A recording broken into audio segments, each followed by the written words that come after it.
Good day, brothers and sisters in Christ. Welcome to our reflection for the 22nd Sunday of Year C.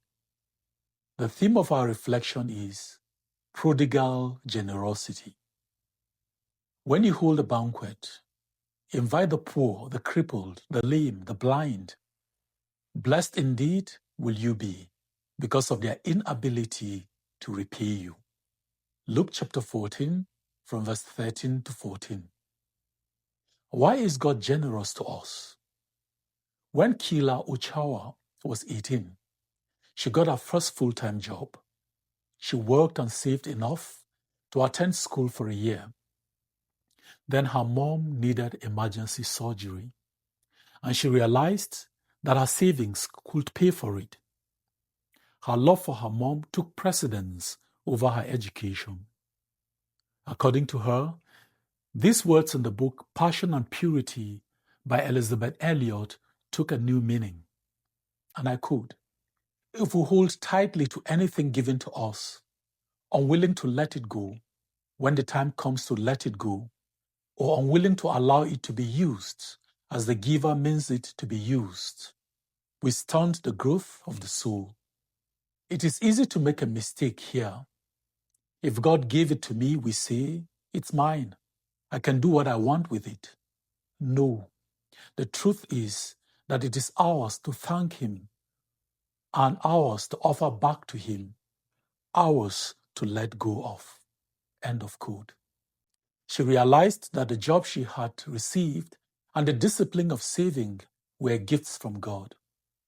She could give generously to her family because she was sure God could see her through school another way, and He did. God is generous to us so that we can be generous to those in need. The generosity of God is celebrated in our readings. The psalmist beautifully describes the way God gives His gifts. Like rain that falls on the entire landscape, the blessings of God are showered on all. Those of us who receive God's blessings have no way of repaying Him. God's openness to include all is also evident in the second and the gospel reading. All are invited to approach the heavenly city. The heavenly banquet will be open to the poor and to those who have no way of repaying. Only God can give gifts in this way, because only God has the infinite supply of blessings to offer without the need to receive in return. Yet our readings admonish us to imitate Him. We are told to open our tables and our hearts to those who are unable to respond in kind. There are to be no restrictions on the generosity with which we give of ourselves and our possessions. We must be generous as God has been generous towards us. Unfortunately, we find it challenging to respond to this call to generosity. And the reason is not far-fetched. Most of us come from impoverished backgrounds. We grow into adulthood with the sense that nothing is free. You need to earn your daily bread. Such an upbringing has its downside. When everything must be measured out to ensure that there is enough for everyone, and you live with the underlying fear that there may not be enough, you can easily end up with a sense of scarcity rather than a sense of abundance. And it can also affect your faith in God. If you consider yourself independent, in the sense that you will not rely on others to provide for you, not even God, then you will hold on to whatever comes into your life as your sole source of security, deceiving yourself into believing it resulted from your hard work. How do we get over this sense of scarcity that prevents us from responding to the invitation to be as generous?